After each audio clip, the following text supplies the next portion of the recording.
놀라운 주, 놀라운 주. 저 천군과 천사들 경배하네. 나 엎드려서 주 경배하리. 놀라운 구주의 놀라운 주, 놀라운 주, 놀라운 주. 저 천군과 천사들 경배하네. 나 엎드려서 주 경배하리. 놀라운 구주 예수. 아멘. 오늘도 우리 하나님의 은혜와 평강과 축복이 여러분 모두에게 함께하기를 주의 이름으로 축복합니다. 함께 같이하겠습니다. 지금도 기적은 있습니다. 그렇습니다. 지금도 하나님의 기적은 있는 줄로 믿습니다. 지난 2019년도에 1200원의 와이셔츠를 세탁해서 연매출 3200억 원을 기록한 기업이 있습니다. 크린토피아입니다. 전국에 2872개의 매장을 두고 있습니다. 이 회사 사장의 이름은 이범돈입니다. 1993년에 형 이범택이 운영했던 회사를 인수했습니다.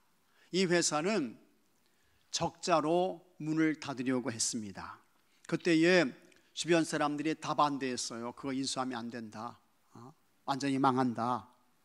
우선 형도 이거 회사 인수하지 말아라. 아주 간곡하게 말렸고, 아내가 적극적으로 반대했습니다. 아내가 말했습니다. 당신 한국전력이라고 하는 좋은 회사 잘 다니고 있는데 왜 적자가 나는 그 회사를 인수하려고 하느냐. 아주버님도 반대하지 않습니까? 하면서 강력하게 반대했어요. 그러나 모든 사람들이 다 말렸음에도 불구하고 이 세탁회사를 인수합니다. 그 당시에 와이셔츠 세탁비 한 장, 와이셔츠 한 장이 세탁비가 2,500원이었습니다. 비싼 금액이었습니다. 왜 그러냐면 그때의 대졸 신입사원의 월급이 40만 원이었습니다. 와이셔츠를 입는 사람들은 대개 직장 생활을 하는 사람들인데 월급에 비해서 와이셔츠 세탁비가 너무 비쌌어요. 그래서 이제 회사를 인수한 다음에 파격적인 조치를 취하게 되는데 2,500원에서 와이셔츠 세탁비를 500원으로 내립니다. 5분의 1 가격으로 낮춘 거예요. 그러면서 그때 취한 전략이 와이셔츠를 맡기면 양복도 맡긴다는 것이었습니다. 그런데 정말 이 전략이 적중했습니다. 와이셔츠 세탁비를 500원으로 낮춘 것은 유인 상품이었습니다. 일본은 와이셔츠 세탁이 전체 세탁물의 50% 이상이 됩니다. 근데 그 당시만 해도 우리나라는 겨우 1.5%였습니다. 지금은 25% 정도 된다고 합니다. 그러니까 와이셔츠 세탁에는 전혀 이윤을 남기지 않고 다른 세탁물에서 이득을 남긴다는 전략이었습니다. 그러면서 이 크린토피아가 혁신 품목으로 집중했던 것이 있는데 운동화하고 이불이었습니다. 그때까지만 해도 다 가정에서 운동화 빨고 이불 빨았잖아요. 근데 이제 그것을 세탁소로 가져오게 된 거예요. 그리고 실질적으로 크린토피아에서 10%의 매출이 운동화 세탁에서 나옵니다. 이런 혁신 끝에 크린토피아는 7년 만에 흑자 전환을 이루었고 지난해에 3,200억 원의 실적을 올렸습니다. 우리나라 세탁시장의 규모는 1년에 약 1조 7천억 원 정도 된다고 합니다. 이범돈 회장은 앞으로 10년 후에는 가정의 생활 빨래까지 세탁소로 오게 될 것이고 그것이 드라이클리닝 규모를 훨씬 넘을 것이라고 했습니다. 인터뷰를 다 마친 다음에 기자가 더 하고 싶은 얘기가 없느냐 그렇게 이제 물었어요. 그랬더니 크린토피아 이범돈 사장이 이렇게 말했습니다. 가정에 앞으로 빨래가 없는 세상을 만들겠습니다. 우리 주부 되시는 여러분들은 그러면 좋을 것 같아요. 가정에 빨래가 없는 세상이 온다.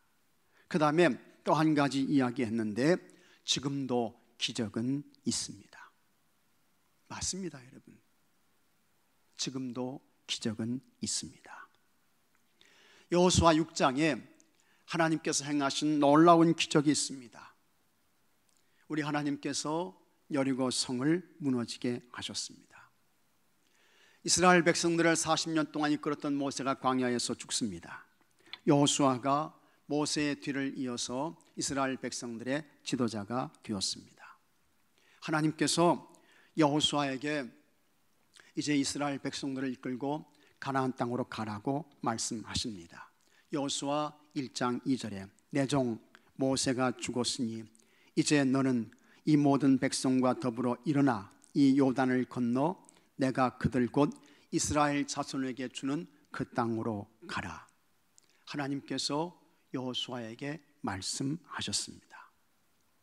하나님의 말씀을 들은 여호수아는 두 사람을 정탐꾼으로 보내지요.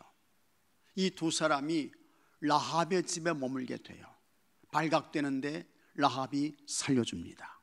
그래서 정탐을 마치고 돌아옵니다.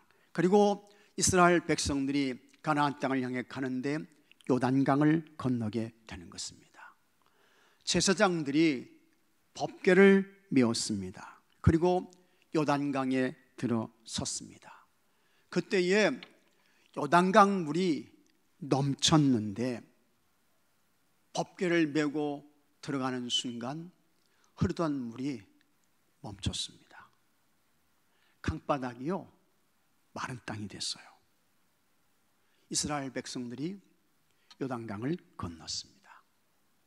그리고 길갈이라는 지역에 이르게 되는데 그곳에서 이스라엘 백성들에게 할례를 행합니다. 그 다음에 이스라엘 백성들이 여리고 평지에서 유월절을 지켜요. 그리고 이제 본격적으로 가나안 땅을 점령해 들어가야 하는데 그 첫 번째가 여리고 성이었습니다. 여리고는 예루살렘에서 북동쪽으로 36km 떨어진 지점에 위치하고 있습니다. 사해에서는 북서쪽으로 16km 떨어진 지점에 여리고가 있습니다. 이 여리고는 역사에서 가장 오래된 도시였습니다. 주전 9,000년경에 이 여리고 도시가 형성이 됐습니다. 문명의 중심지였습니다. 바로 이곳에 2,000명에서 3,000명 정도의 여리고 주민들이 생활하고 있었습니다. 이 여리고 성의 둘레는 얼마였을까? 이스라엘 백성들이 이 여리고 성을 돌았다고 했잖아요. 그런데 이 여리고 성의 둘레가 얼마였을까? 고고학자들에 의하면 약 0.6km, 600m 정도 되는 여리고 성이었습니다. 이렇게 보면 여리고 성은 우리 공주 공산성과 비교해 볼 때에 그렇게 큰 성이 아니었습니다. 조그마한 성이었어요. 그러나 이 여리고 성은 견고했습니다. 외벽과 내벽으로 설계된 이중 구조였는데 외벽의 높이는 7m예요. 내벽의 높이는 14m였습니다. 내벽이 훨씬 더 높았습니다. 성벽의 두께는 얼마냐? 성벽의 두께는 2m였습니다. 그러므로 600m밖에 둘레가 안 되는 작은 성이었지만 이 여리고 성은 난공불락의 아주 견고하고 든든한 성이었습니다. 그런데 이와 같은 여리고 성이 무너져요. 성이 무너집니다. 여리고 성이 무너진 것에 대하여 학자들이 밝혀낸 아주 중요한 사실이 있는데 이 여리고 성이 성 안으로 무너진 게 아니고 성 밖으로 무너졌다는 거예요. 이것은 뭘 의미할까? 물리적인 힘에 의해서 힘이 가해져서 성이 안으로 무너진 것이 아니고 하나님께서 기적적으로 이 성을 성 밖으로 무너뜨리셨다라고 하는 것을 말씀하고 있는 것입니다. 그리고 그렇게 성 밖으로 무너진 그와 같은 돌과 흙을 밟고 이스라엘 백성들이 여리고 성으로 진격해 들어가서 그 성을 점령하게 되는 것입니다. 그러면 하나님께서 여리고성을 무너뜨린 기적을 통해 우리가 어떤 영적 은혜와 교훈을 얻을 수 있을까? 그리고 여러분 각자에게도 무너뜨리고 점령해야 할 여리고성이 있는데 이와 같은 여리고성을 어떻게 우리가 무너뜨리고 점령해낼 수 있을까? 어떻게 해요? 첫째로 밑바닥에서부터 전심으로 하나님을 찾아야 합니다. 저 밑바닥에서부터요. 바닥에서부터 하나님을 찾아야 돼요. 그럴 때에 여리고성이 무너지는 기적을 보게 되는 것입니다. 하나님께서 여호수아에게 승리의 확신을 주셨습니다. 여호수아 6장 2절에 여호와께서 여호수아에게 이르시되 보라, 내가 여리고와 그 왕과 용사들을 내 손에 갇히겠습니다. 넘겨주었으니, 넘겨주었다고 했어요. 아직 여러분 전쟁하지 아니했습니다. 아직 싸우지 않았어요. 근데 하나님께서 하시는 말씀이 여리고와 그 왕과 용사들을 내 손에 넘겨줬다. 왕과 용사들을 넘겨줬어. 하나님께서 말씀하셨습니다. 이거 뭡니까? 승리의 확신인 것입니다. 그 다음에 하나님께서 여호수아에게 작전을 지시하십니다. 근데 이 작전이 좀 이상한 작전이에요. 여리고 성을 하루에 한 바퀴씩 돌라고 했습니다. 7째 되는 날은 7바퀴를 돌라고 했습니다. 제사장들은 성을 돌 때에 나팔을 불라고 했습니다. 그리고 7째 되는 날 나팔을 불 때에 군사들은 외쳐라. 그럼 성 무너진다. 하나님께서 이렇게 말씀하셨어요. 여러분 좀 이상한 작전입니다. 성은 견고해요. 이중구조예요. 높이가 14m예요. 여리고에 있는 사람들은 용사인 것입니다. 이스라엘 군사들이 하나님의 명령하신 작전을 따라 행합니다. 그들이 할 일은 다른 거 아무것도 하지 않고 하루에 성을 한 바퀴씩 도는 것입니다. 그게 전부예요. 그때 제사장들은 나팔을 불지요. 그 뒤에 법궤가 따라가요. 그리고 이스라엘 백성들이 쭉 이렇게 줄을 지어서 쫓아가는 것입니다. 이스라엘 사람들이 생각할 때에도 좀 이상한 것입니다. 그리고 적어도 그와 같은 모습을 지켜보던 여리고 사람들은 어떤 생각을 했을까? 여러분들이 여리고 사람이었다고 하면 이렇게 행하는 이스라엘 사람들을 보고 무슨 생각을 했겠습니까? 아마도 구경하면서 웃었을 것이 틀림이 없습니다. 그러기를 며칠을 해야 합니까? 7일 동안 하는 거예요. 이스라엘 군사들에게 불평과 짜증이 날만 합니다. 아니 여리고 성을 점령하기 위해서는 저렇게 성이 견고하고 든든한데 저 용사들인데 우리가 전쟁을 해서 저들을 쳐서 무찔러서 저 여리고 성을 점령해야지. 지금 우리가 뭐 하는 짓이야 이게? 이거 뭐 하는 거야? 여호수아가 미쳤나? 이런 생각을 했을 것입니다. 그때에 이스라엘 군사들이 여호수아에게 항의하고 싶지만 여호수아는 입을 열면 안 된다고 이야기를 해요. 여호수아 6장 10절에 여호수아가 백성에게 명령하여 이르되 너희는 외치지 말며 너희 음성을 들리게 하지 말며 너희 입에서 아무 말도 내지 말라. 자, 여러분 이와 같은 여리고 이 사람들의 모습을 보고 여리고 사람들이 어떻게 생각했을까? 며칠 전까지만 해도 참 이스라엘 사람들이 무섭고 두려워서 성을 굳게 닫아 걸었던 이 사람들이 이 이스라엘 군사들을 보면서 조롱을 하는 거예요. 콧방귀를 끼며 웃는 것입니다. 지금 저게 뭐하는 짓이요? 우리를 공격할 자신이 없어가지고 성을 빙빙 돌기만 하네. 저런 정신 빠진 인간들, 뭐 이러면서 조롱하고 멸시하고 야유를 퍼붓고 그러는 것입니다.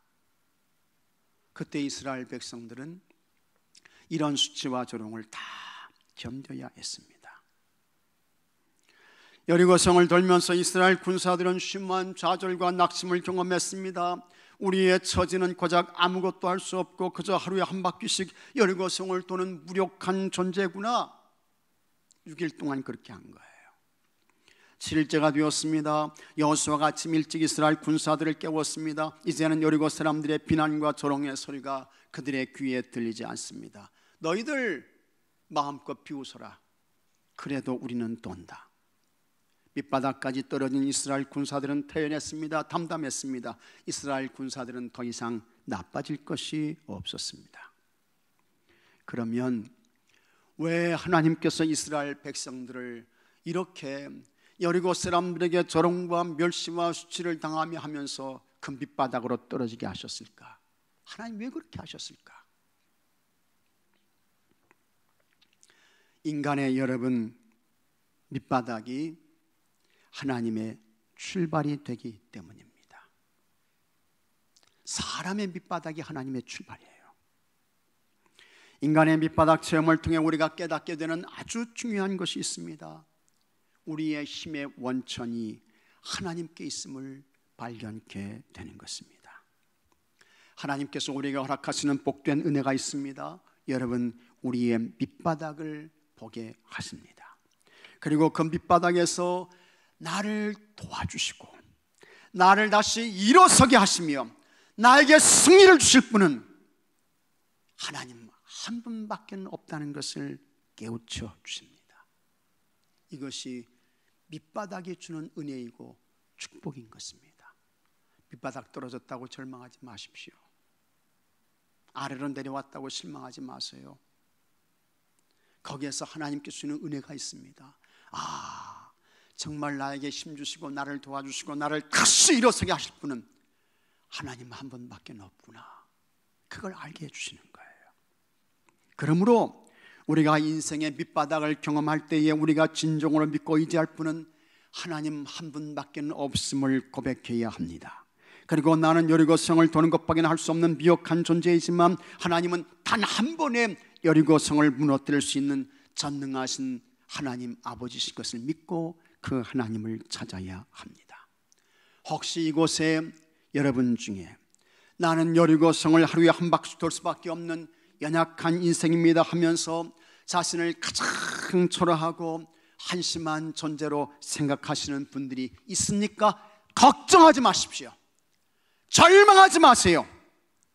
나의 밑바닥이 하나님의 출발입니다.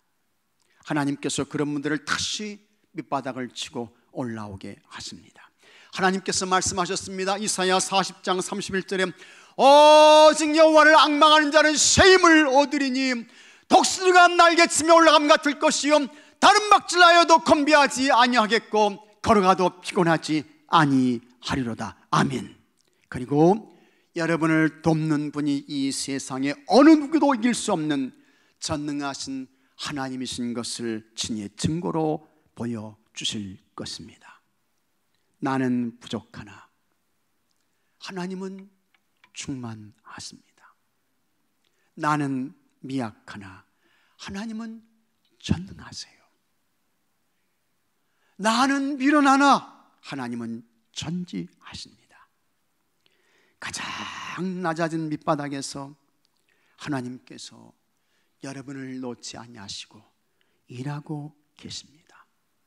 그 하나님을 찾으시기 바랍니다. 그 하나님을 부르시기 바랍니다. 그 하나님을 의지하시기 바랍니다. 그래서 하나님의 능력으로 밑바닥을 치고 올라가서 하나님께서 주시는 승리를 얻는 기적이 여러분들에게 있게 되기를 바랍니다. 둘째로 하나님의 시간표를 기다려야 합니다. 이스라엘 군사들이 7일째 되는 새벽에 일찍 일어났습니다. 그리고 앞에서 하던 대로 성을 돌아요. 15절에 일곱째 날 새벽에 그들이 일찍 일어나서 전과 같은 방식으로 그 성을 7번 도니 그 성을 7번 돌기는 그날뿐이었더라. 새벽에 아침 일찍 일어났다고 했습니다. 그리고 일찍이 그 성을 도는 거예요. 이스라엘 군사들이 힘들었습니다. 피곤했습니다. 그런데 그때의 여호수아가 한 번 더 이상한 명령을 내려요. 이번에는 외치라고 했습니다. 이번에는 외치라는 거예요. 16절에 7번째에 제사장들이 나팔을 불 때에 이제 6바퀴를 돌고 7번째를 돕니다. 7번째를 돌면서 제사장들이 나팔을 붑니다. 7번째 제사장들이 나팔을 불 때에 여호수아가 백성에게 이르되 외치라, 여호와께서 너희에게 이 성을 주셨느니라. 지금까지는 한 번도 외치면 안 됩니다. 입을 열면 안 되는 거예요. 근데 7일째 되는 날 7번째 바퀴를 돌 때에 제사장들이 나팔을 불면 그때 외치라는 것입니다. 이스라엘 군사들이 또 법궤를 따랐던 이스라엘 백성들이 큰 소리로 외쳤습니다.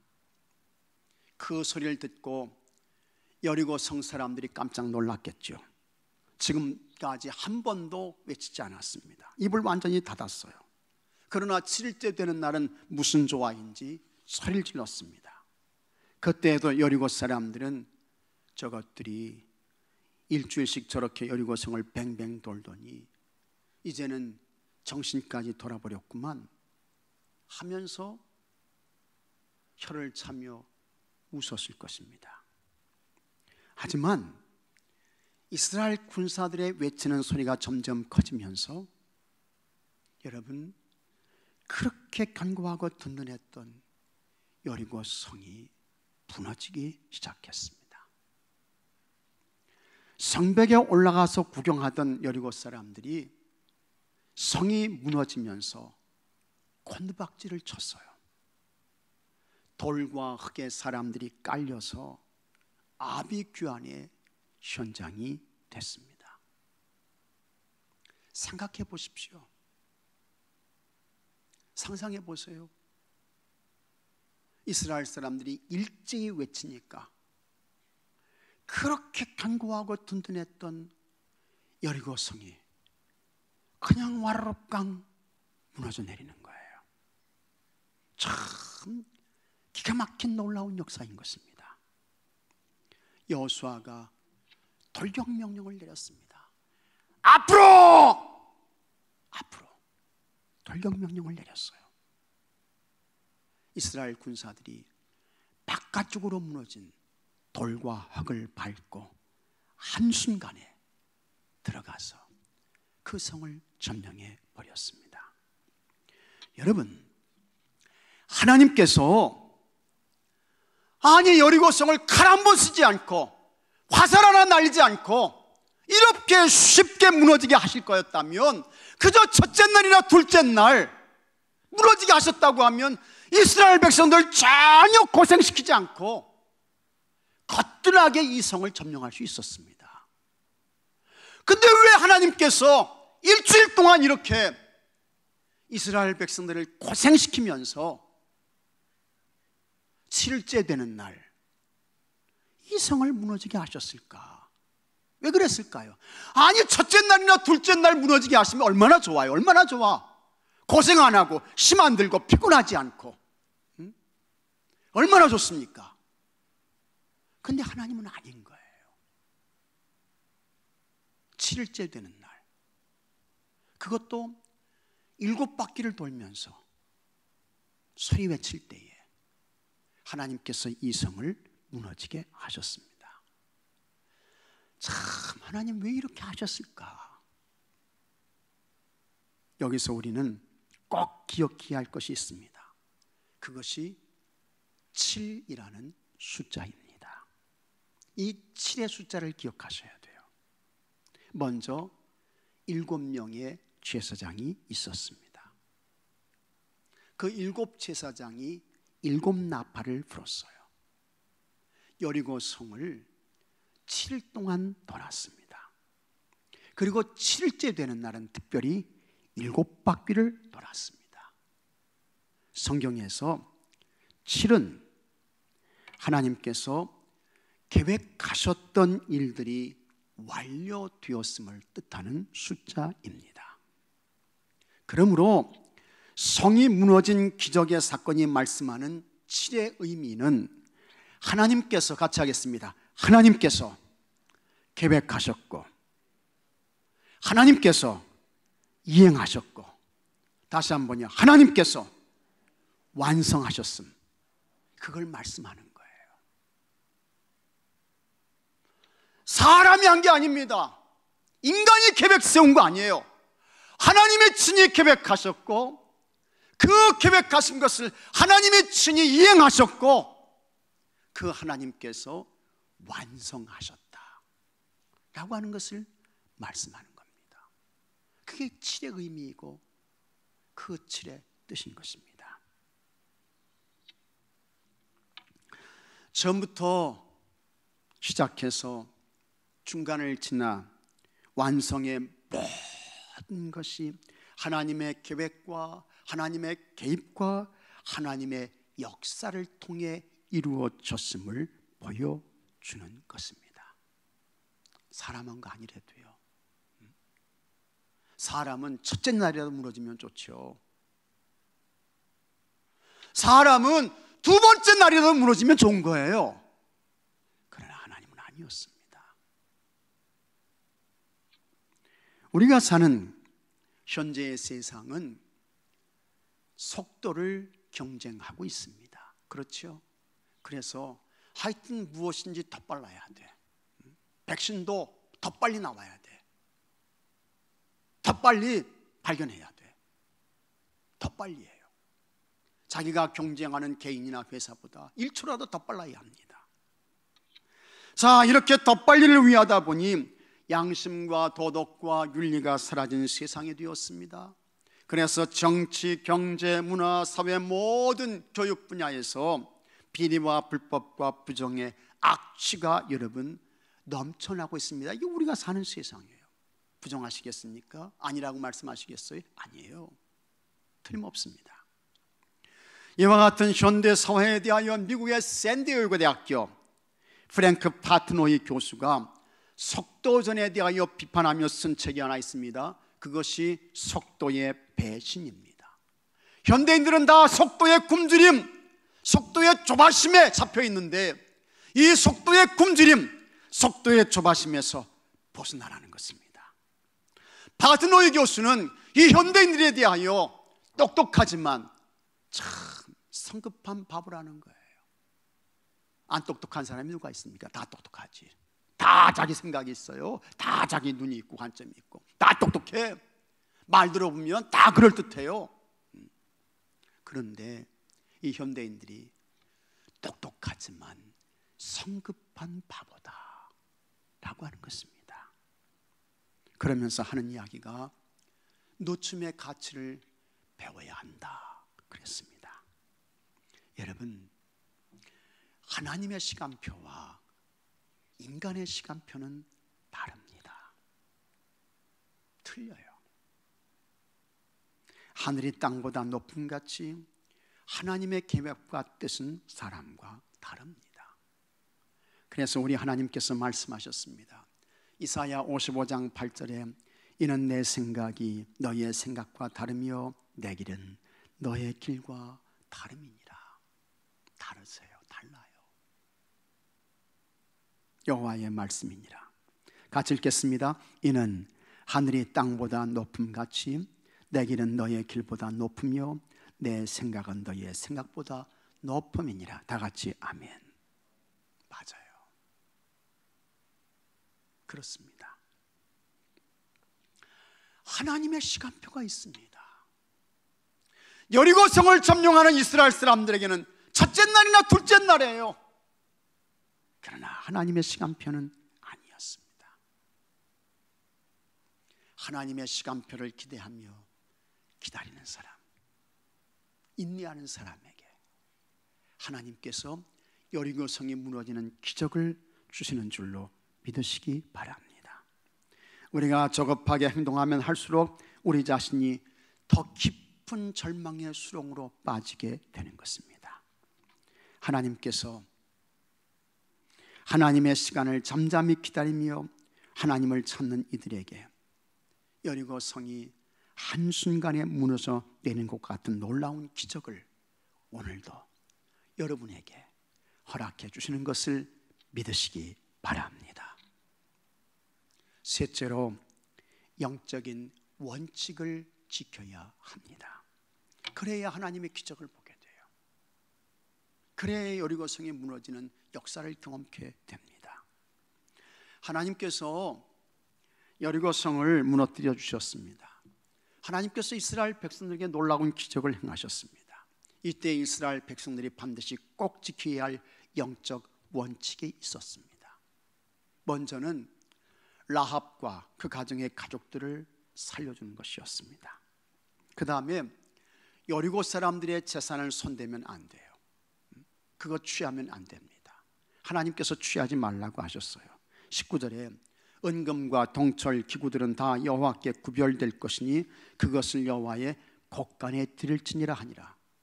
은금과 동철 그거 가지면 안 된다. 하나님 곳간에 다 드려라. 이게 하나님 말씀하신 원칙이에요. 그 다음에 또 하나 있습니다. 여리고 성 절대로 건축하면 안 된다. 여호수아 6장 26절의 말씀입니다. 여호수아가 그때 맹세하게 하여 이르되 누구든지 일어나서 이 여리고 성을 건축하는 자는 여호와 앞에서 저주를 받을 것이다. 하나님 저주를 받는다는 거예요. 그 기초를 쌓을 때 그의 맏아들을 잃을 것이요 그 문을 세울 때에 그의 막내 아들을 잃으려 하였더라. 여호수아가 라합과 그의 가족과 친척들을 살려주라고 명령한 것은 두 정탐꾼이 들어가서 정탐할 때 라합이 살려주지요. 그때에 하나님의 이름으로 우리가 이 성을 점령할 때 너희들을 절대로 해치지 않는다. 너희들 보호해준다. 하나님의 이름으로 약속한 거예요. 그러므로 하나님의 이름으로 약속한 것이기 때문에 이거 반드시 꼭 지켜야 합니다. 그리고 여리고 사람들의 재산을 탐내지 않고 하나님 곳간에 드리라고 한 것과 여리고 성의 재건을 아주 엄하게 금한 것은 세상적인 탐욕에 관한 경고였습니다. 만일 이스라엘 백성들이 단순히 세속적인 부경화를 위해 가나안 땅에 들어갔고 여리고 사람들의 재산을 탈취했다면 이스라엘은 뭡니까? 이스라엘 사람들은요 도둑밖에 안 돼요. 강도밖에 안 되는 것입니다. 하나님께서 원하시는 것은 그것이 아니었습니다. 하나님께서 이스라엘 백성들을 430년 애굽의 억압에서 해방시켜 주셨고 땅이 없었던 이스라엘 백성들에게 가나안 땅을 주신 것은 세상적인 이유와 목적 때문이 결코 아니었습니다. 하나님께서 이스라엘 백성들에게 출애굽의 은혜를 주신 이유가 있습니다. 이스라엘 백성들에게 젖과 꿀이 흐르는 가나안 땅을 허락하신 본질적인 목적이 있어요. 지금부터 내가 너희들을 택하고 너희들을 지명하여 불렀으니 이제 너희들은 그리고 땅을 줬으니 율법과 계명을 줬으니 지금부터 너희들 하나님 사람답게 살아야 된다. 하나님 성민답게 살아야 돼. 하나님 자녀다운 삶을 살아야 돼.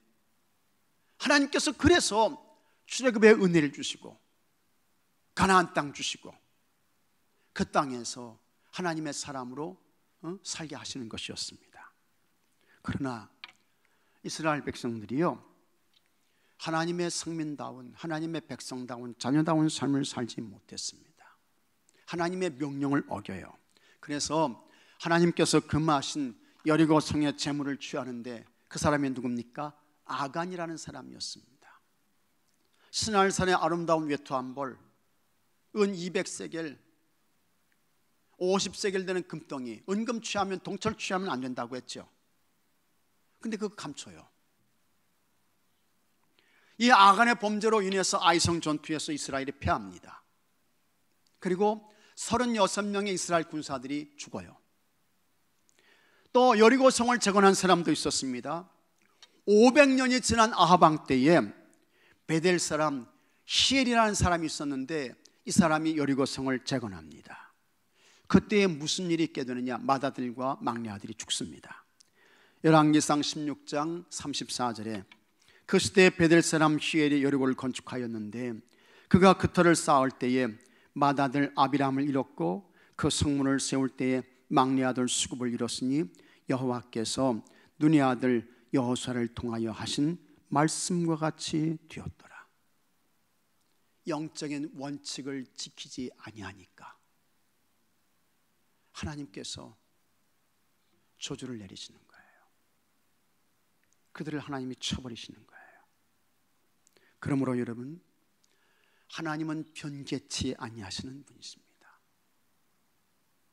변개함이 없으셔요. 그러므로 하나님께서 명하신 영적인 원칙들은 지금도 유효하다. 이걸 잘 기억하셔야 합니다. 지금도 유효하다. 이걸 잘 기억하셔야 돼요.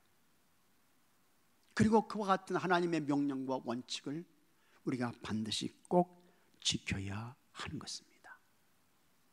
그래야 하나님께서 그 사람들에게 기적을 행해 주시고 여리고 성이 무너지는 능력과 역사를 보게 하시는 것입니다.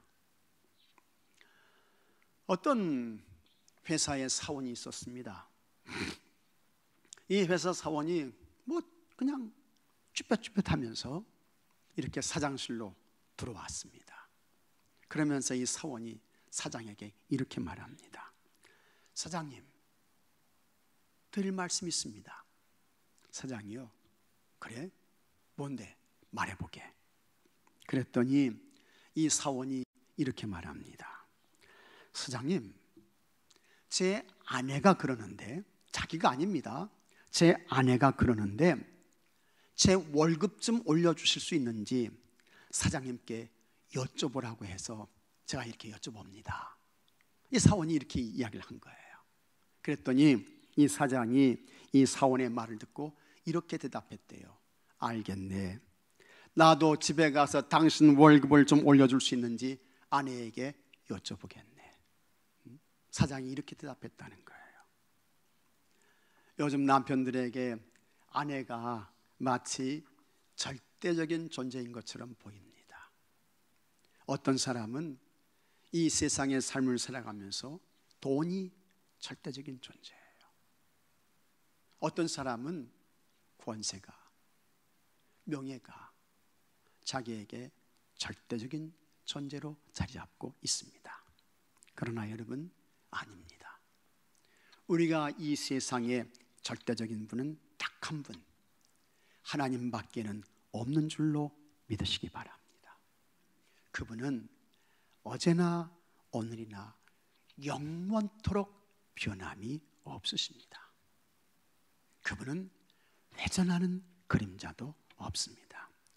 야고보서 1장 17절에 이와 같은 말씀이 있습니다. 다 같이 한번 읽어보겠습니다. 온갖 좋은 은사와 온전한 선물이 다 위로부터 빛들의 아버지께로부터 내려오나니 그는 변함도 없으시고 회전하는 그림자도 없으시니라. 다 같이 아멘. 맞아요. 참 좋은 말씀입니다. 아주 귀한 말씀이에요.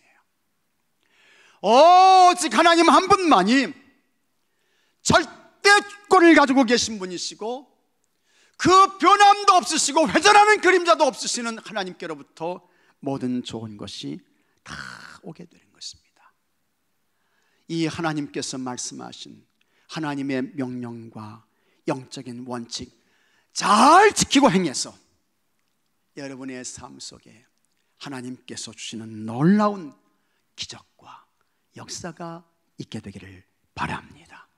지금도 같이 하겠습니다. 하나님의 기적은 있습니다. 그렇습니다. 지금도 하나님의 기적은 있습니다. 다 같이 기도합시다. 아버지 하나님, 우리가 이 세상의 삶을 살아가면서 내가 밑바닥으로 떨어졌다고, 공경과 위기를 당한다고 절망하지 않게 하여 주옵시고 그곳에서 하나님을 찾게 하여 주시옵소서. 우리 하나님께서 바닥을 치고 올라가게 하십니다. 하나님의 시간표를 기대하며 기다리게 하옵소서. 영원하신 절대주권을 가지신 하나님의 말씀과 그 하나님께서 명령하신 영적인 원칙들 잘 지키며 살게 해주셔서 오늘도 하나님의 행하시는 기적을 보게 하여 주시옵시고, 우리들 앞에 있는 여리고 성이 힘을 쓰지 못하고 무너져 내리는 능력과 기적을 보며 하나님께 영광을 올려드리게 해 주시옵소서. 우리 주 예수 그리스도 이름으로 기도하옵나이다. 아멘. 이 시간 주의 기도하겠습니다.